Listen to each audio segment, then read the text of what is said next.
কলিযুগ কবে শেষ হবে চলো জেনে আসি। হিন্দু পুরাণে বলা হয় আমরা এখন কলিযুগে আছি। কলিযুগ শুরু হয়েছিল প্রায় ৫,০০০ বছর আগে।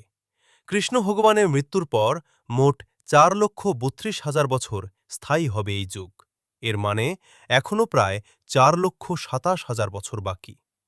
পুরাণ মতে কলিযুগের শেষে আসবেন কল্কি অবতার, যিনি অসুরদের বিনাশ করবেন এবং আবার শুরু হবে সত্যযুগ।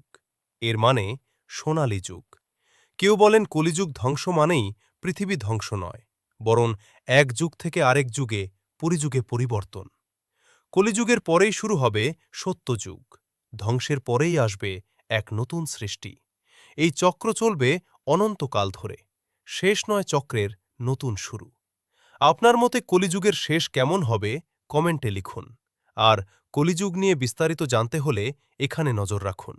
খুব শীঘ্রই বড় ভিডিও আসছে।